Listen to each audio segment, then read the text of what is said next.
Ross Stripling now available.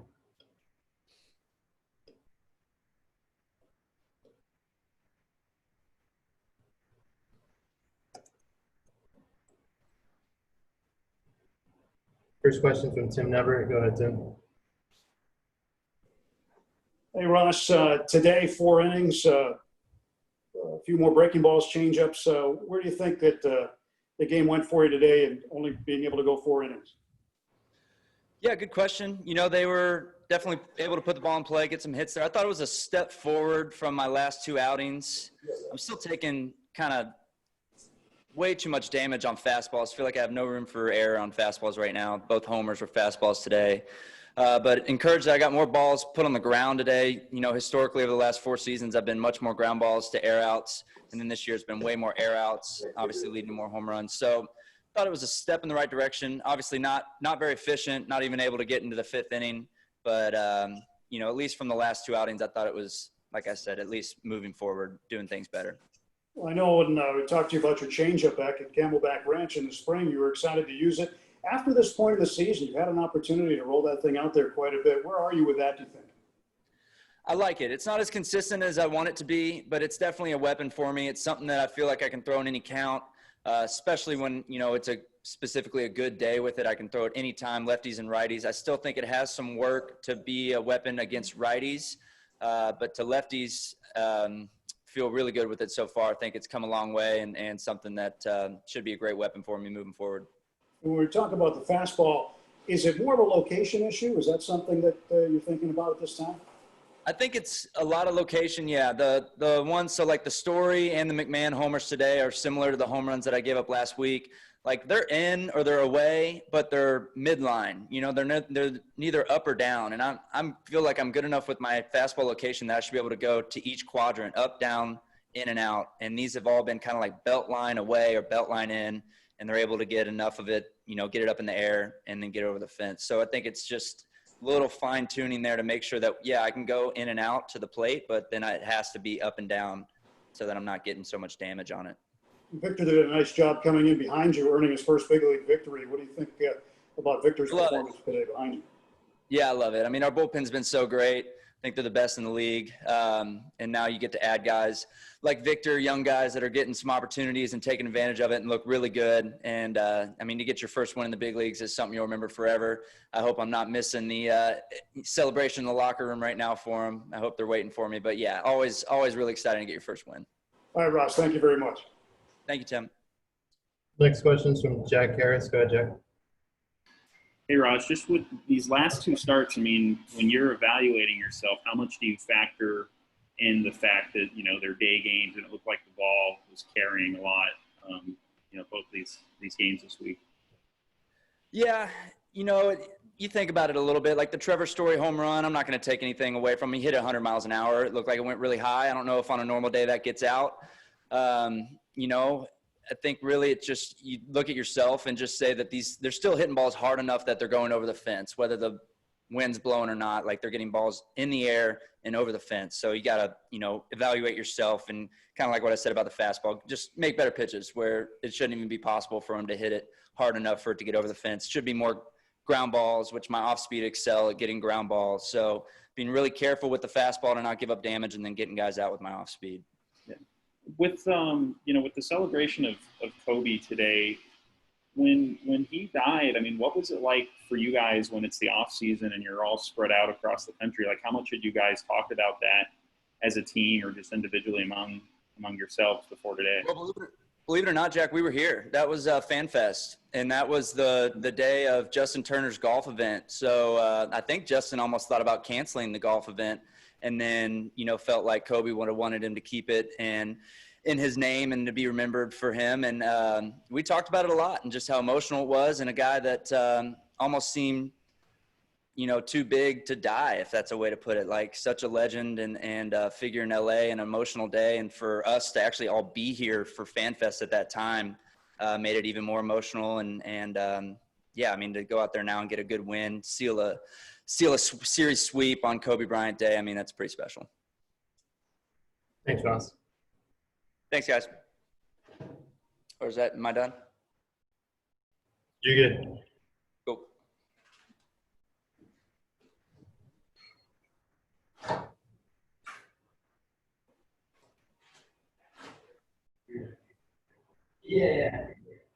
What? Say it with your chest. Jeez.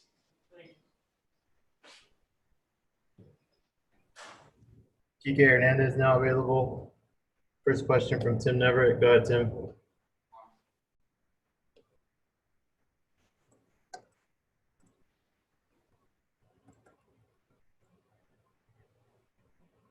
Go ahead, Tim.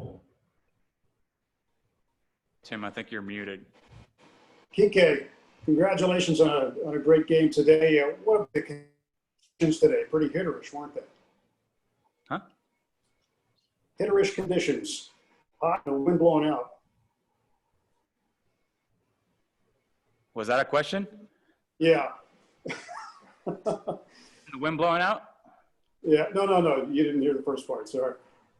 With today's conditions, it was good for hitting today. 7 home runs today. Can you tell us your thoughts on what kind of offense this team put up? Yeah. We like when it's warm here, Dodger Stadium. When it's a little cooler, the ball tends to die.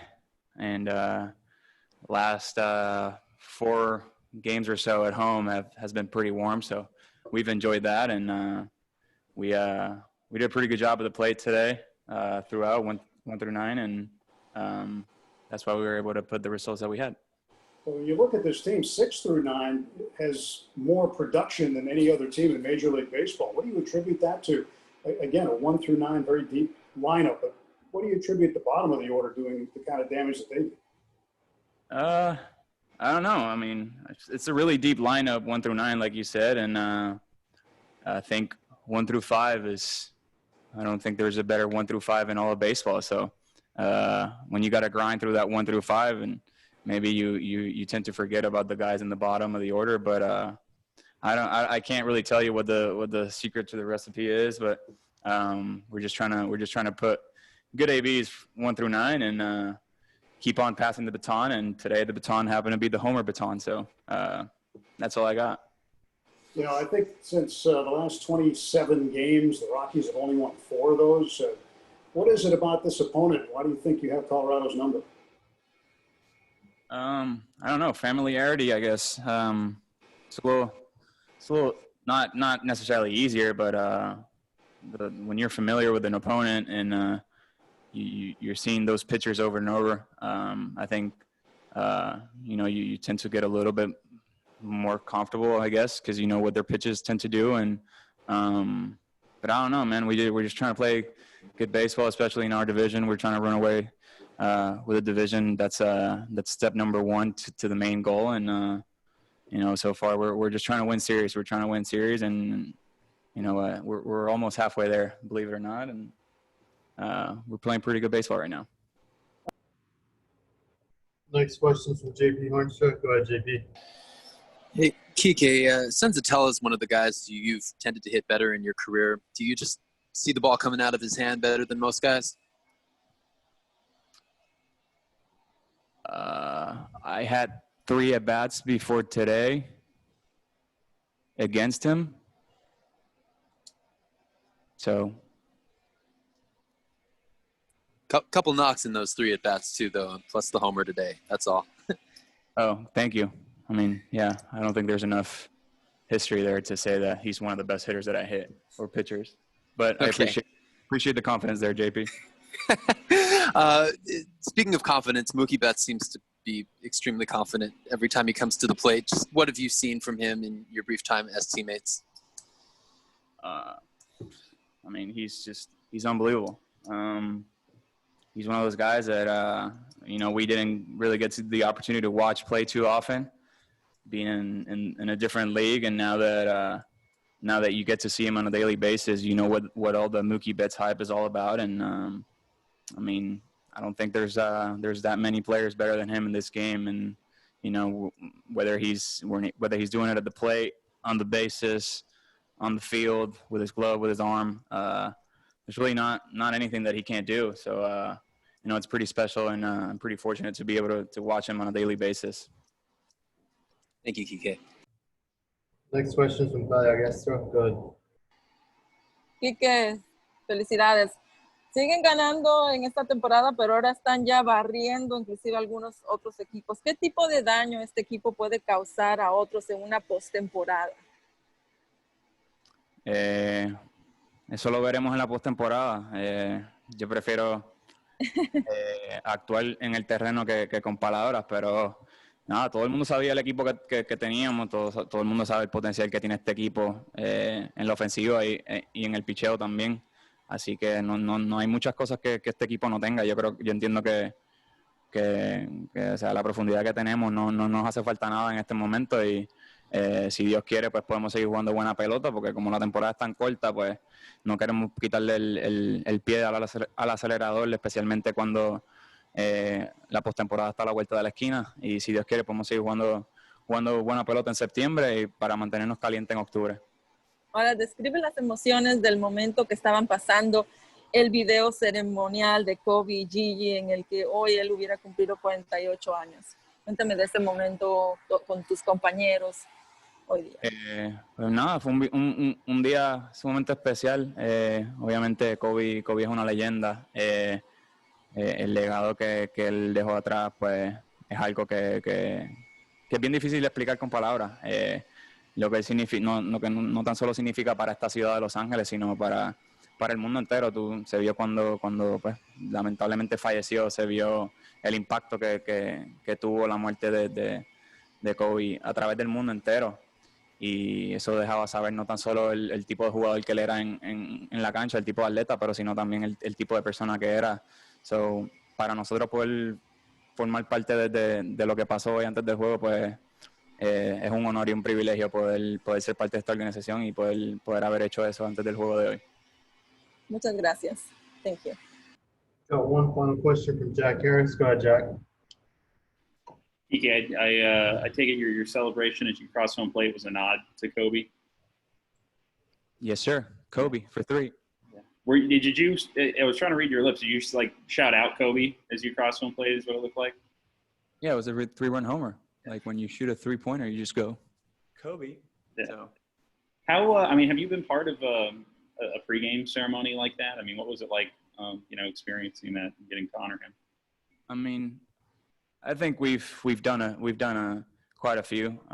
When you're a part of this organization, there's a lot of people that deserve to be honored before a game. And this probably this type of situation is a little different. Kobe, we lost Kobe a little too soon, and what he meant to the city, not only to the city but to the entire world. To see the impact that he had, not only on basketball players but athletes and non-athlete people that all over the world. I think that tells you what type of person he was, not just on the court but off the court as well. He helped a lot of people, and for us to be able to be part of something like that before the game, it's really meaningful. And I'm glad that we could we did something really nice before the game, and we were also able to win that game for him. And it's probably one of those that I'll always remember. Thank you. Thank you, Kiké. Yeah, thank you, Juan.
Steve Roberts now available.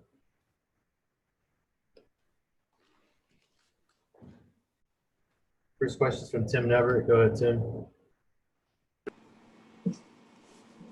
Dave, plenty of home runs to go around today. Can you give us an overall evaluation about your offense? The offense was outstanding. Early, I thought Senzatella throwing the ball well, but the ball was carrying today, and we just really stayed in the zone really well. Had a great game plan, elevated the baseball, and I don't know how many homers we hit, but it was a good day for those position players. 7 of them. Yeah, 7 of them. Mookie had 2. What about Ross, too? And when did you decide that that was going to be enough for him for the day? I just felt that today,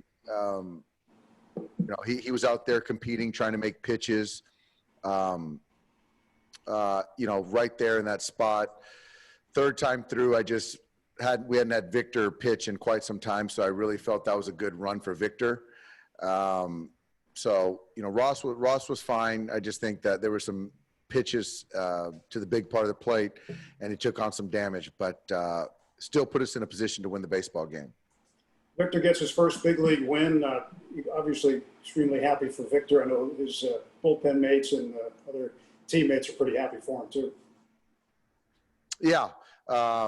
It's just, you got to give credit to all those guys in the pen. They've done a great job of answering the call when asked, and, whatever situation.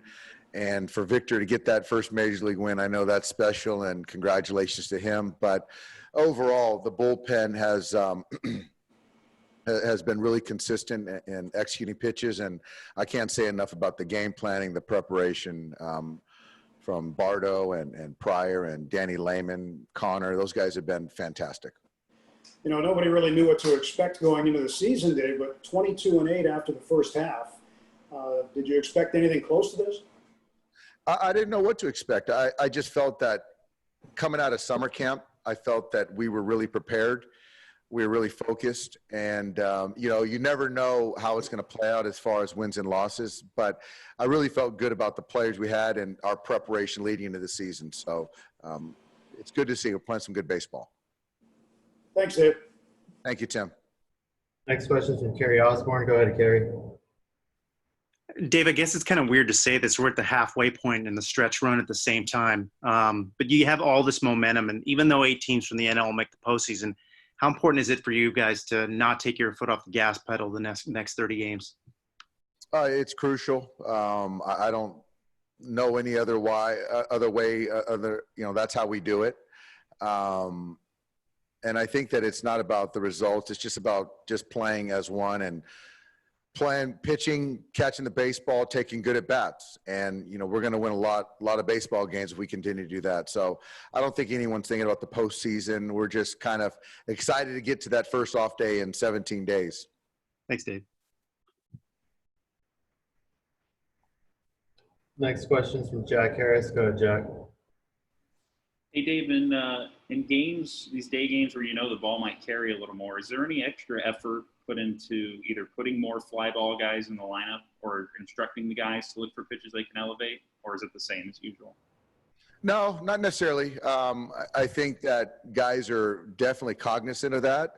But as far as roster, who's in the lineup that day, I don't really get to that next level. I wanted JT to get a day off. We've run AJ out there 6 in a row, so I wanted him to get a couple days in a row off. And then you got the catcher spot. So as far as my thinking, not really that next level with the way the ball was carrying. When you look at Ross, and he mentioned this too about the way the fastball's just been hit against him this year, is that a location problem? Is it the way he's sequencing his pitches to where that pitch isn't, working? I mean, when you look at that problem specifically, what sticks out to you? I think it's a location problem. Ross has always been next level command guy. I thought the sequencing was considerably better today, and he just missed with the fastball. So, but he's a guy that always prepared, always working, and looking forward to his next start. Just continue to get better. Thank you. Next question is from JP Hornstra. Go ahead, JP. Hey, Dave. I guess no Dodger player had ever stolen 2 bases and hit 2 home runs before Mookie did it today. When he steals second and third there in the 7th inning, is that all him, or are you calling for that? That's all him. He's just got high baseball IQ, and he saw something with Pazos from second base, and then with 1 out, Cody up to then take third base to get a situational scoring situation. I thought was a heads-up play, and obviously, you know, they're a team that can score runs in bunches, so to tack on was big, and fortunately, we tacked on a couple more after that. But just that's all Mookie and very heads up. I wanted to ask you a couple questions looking ahead to San Francisco. I know you're looking forward to the day off, but the air quality up there has been a huge story, and I'm just wondering what's your level of concern with guys playing with, like, literally surrounded by fire? Yeah, that is, I think it's just for all of us just following kind of the lead of people that know more than we do about it. And hopefully safety should be at the forefront. And I have read about it, heard about it. I know one of the days we're going to try to stay off the field as much as possible, but you're still going to play a 3-hour baseball game. So we're going to continue to move forward as business as usual unless we hear otherwise. And are your grapes okay?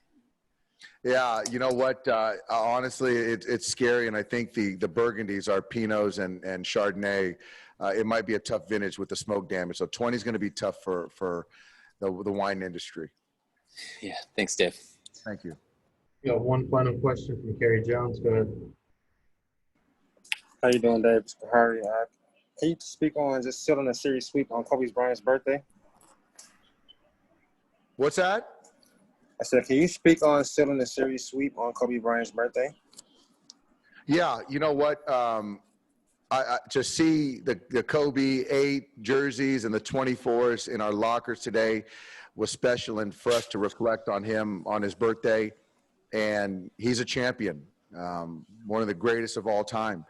And so for us to sweep the Rockies and play good baseball and then get to enjoy tonight, get an off day tomorrow, it couldn't have been a more perfect day. And appreciate the Rockies acknowledging Kobe's birthday as well. I thought they did a nice tribute. The Dodgers did a nice tribute before the game. Thank you. Thanks, Dave. Thanks, everybody. Thanks, guys.